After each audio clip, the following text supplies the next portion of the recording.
Elio and Zenith wires connected to a brain scientist to figure out whose brain it is, and as wires computer systems messed up, lights flicker in the science lab, everything comes to a stop. One scientist realize it's a little sun and moon that float from the brain. Oh no, deal, we will contact Luna. She will rescue them. Up at the hospital, while nurses and doctors are working with children and adults with disabilities, some have intellectual disability. Some are retarded, some have missing arms, legs, and you need a robotic arm or leg to help them walk or be able to grab things like a cup. They are very special. Those with robotic legs can actually run pretty fast knowing that they have a disability. They have this energy that just build up inside them, whatever is they went through for tragedy to bring them to this point. They haven't given up. They're still learning how to walk, they're still learning how to work with robotic arms and legs, and is amazing how the doctors and nurses are able to bring this to life for them and give him a second chance of life to enjoy it better than ever.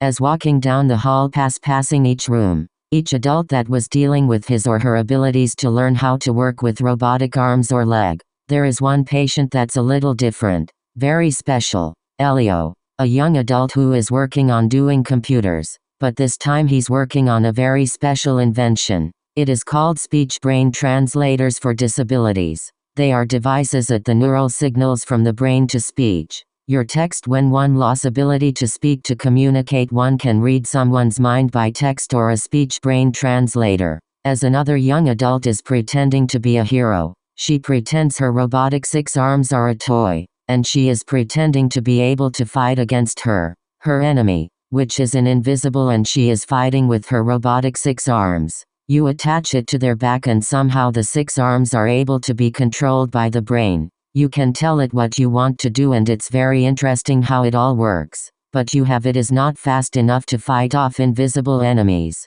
They are working on that project. They can also, if it would come fast enough to do so, they could give it to the military to be able to work with. But since it's just starting out, we want to be able to help those who are less fortunate and those who are a blessing. In a country town, Zenith working on her projects, he's able to do mind control over her mom's art supplies. As the art supplies float, she can levitate fruit from her kitchen and blast music on and float as he danced in her house. Elio blast blue round circle balls of electricity as his weapon, his backyard. He is also an FBI agent, also trying to figure out a case that he's been working on. Zenith reading others' emotions and facial expressions, knowing her target's next move. As an FBI agent, she's always trying to solve crime, and yet she still has been handed a very hard case. Usually, she's pretty good at solving the case. Elio and Zenith never met each other. Airdrop powers from cosmic powers like the sun and stars, moon, clouds, water, earth, fire, lava.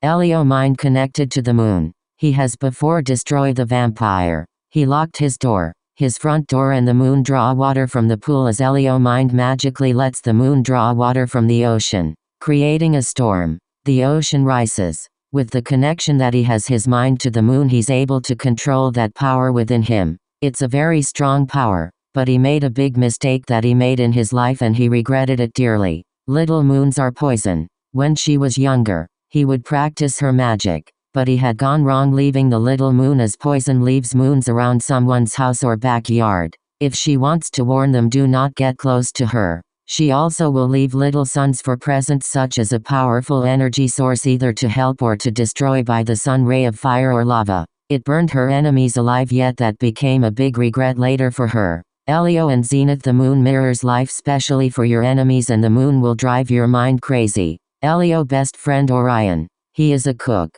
Always working. Elio and Orion met years back. Time changes people. Elio and Orion speaking to one another. Never get married, Elio. Why? Asked Elio. You better off alone. Go travel and see the world. Elio laughed. I don't have luck with women. I have best of luck with solving cases. Orion smiled. Well, I've came to tell you that I might take up some karate lessons. Elio said. That's a good thing. I'm proud of you. Orion slid down Elio's lunch. Elio quickly ate his steak, baked potato and a Diet Coke, with salad. Elio and Orion gave each other thumbs up, but without a word. Elio departed. Elio heading home. Later that night, Elio turned his gamer computer on, playing a game, chatting with gamers. A Dragon's Tale of Legends. The name of the game.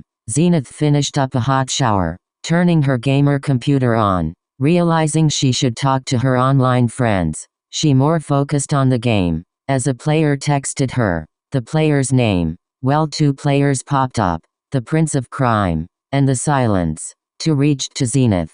Zenith reading the text that said hi. Zenith joins chatroom. She chatted with these 2 before. They're pretty good friends on the game site, so they don't know each other in real life. But yet they chit-chat on the game site as we're playing the game. The Silence messing around, but helpful, giving her heads up. Don't go in the cave, it's a death trap. The Silence begin asking her questions. What's your favorite color? Zenith thought to herself.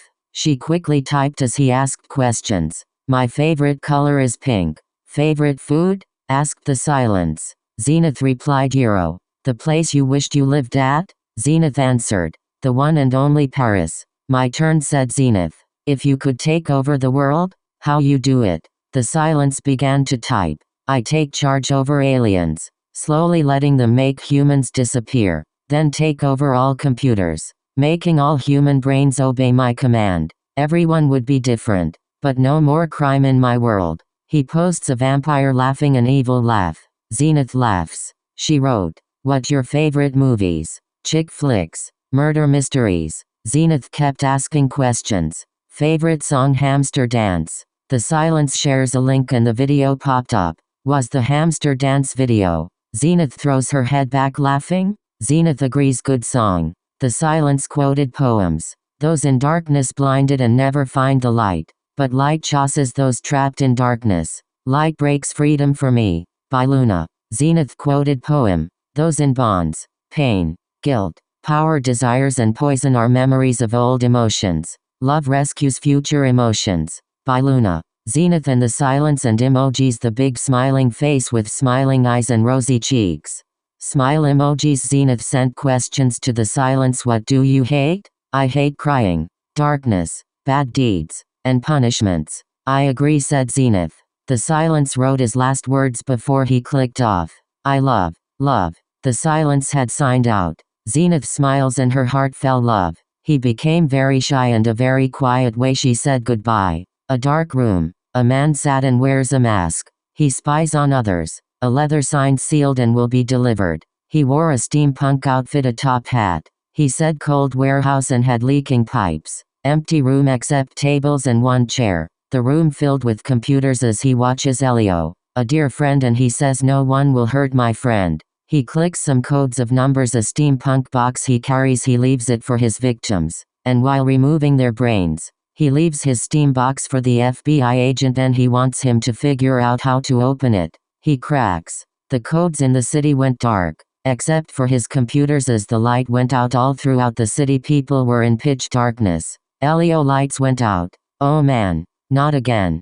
Zenith lights blew out. In seconds the lights came back on. Later that night, when the FBI agents locked the box, this is very hard to open. The brain left beside it, the little sun. Little moon glow and flow up, realizing magic. The brain is not human and the FBI can figure out that it is a dragon's brain. Zenith reads about Luna in the background story of the history of Luna and the powers they possess. This might be the brain of a dragon. Incredible. Elio and Zenith both FBI agents, but they deal with the real darkness and the real bad people. As this criminal, they're trying to figure out that he leaves a steampunk box for FBI agents to open and a dragon's brain right next to it. They know there's a cave and he says his victims up to the side of treasure inside the cave. He sets traps for them and like many villains, he destroys them. The villains fall in trap and falls to their death.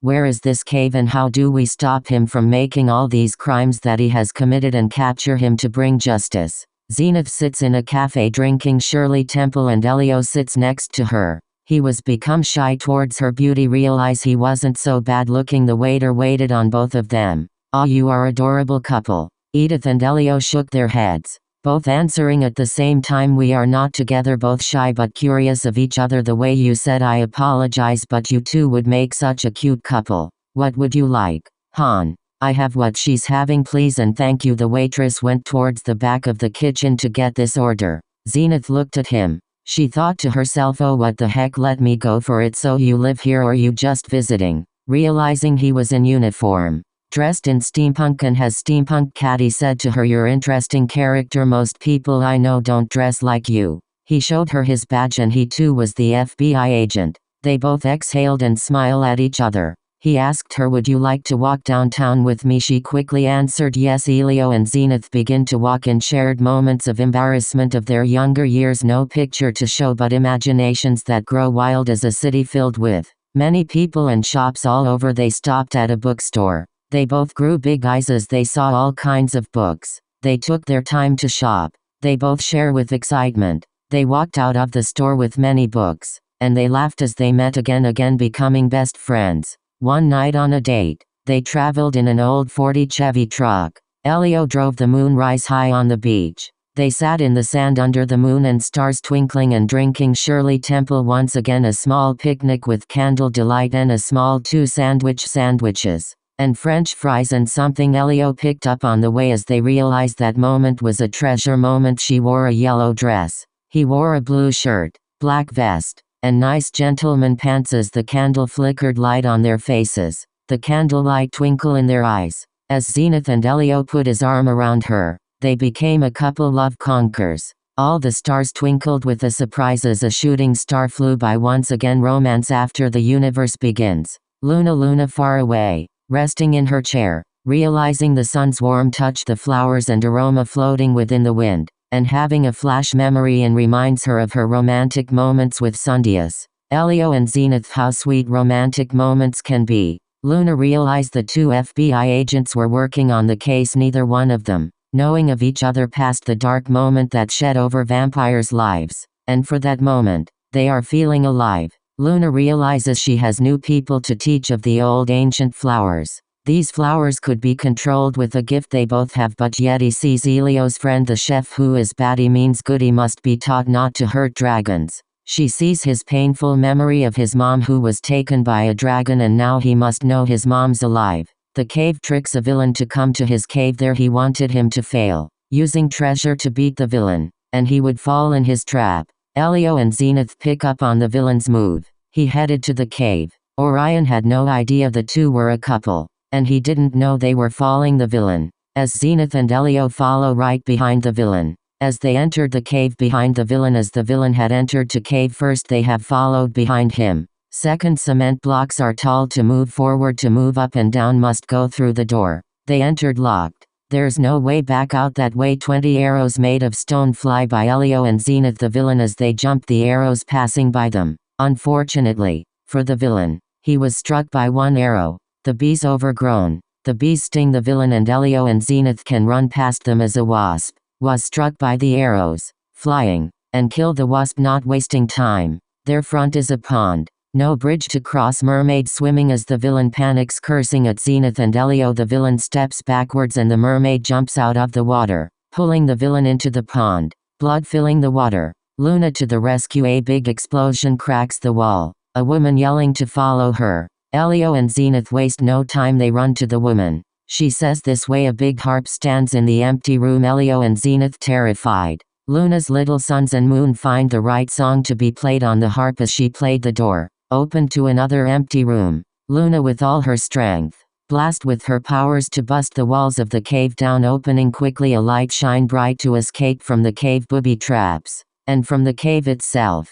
Orion standing on the cliff, realizing they have been set free. Zenith and Elio group hugged and danced to freedom. They ran away from the cave, and Luna chained Orion with a magical chain and told Orion about his mom being alive and letting him know he will continue to destroy dragons. Luna would have to destroy him, but he was firm and strong with him. Orion ran, scared for his life, never again wanted to face her, for he knew who he was. He had left town. Elio tried to contact him. It was like a ghost, never knowing where he was or what he did wrong. Next day, the beach. Luna, in a pink, beautiful dress with pink wings, glitters all over her, shine bright in the gold sticker, stars on her cheeks, flowers protected by baby dragon accomplish in the middle of the flower, inside the compass a sun and moon, lyrics from a song as dragons disappear, the flowers become tattoos printed in their shoulders, the compass to find Shiloh in among many planets. 2 weeks later, Elio and Zenith dancing on the beach.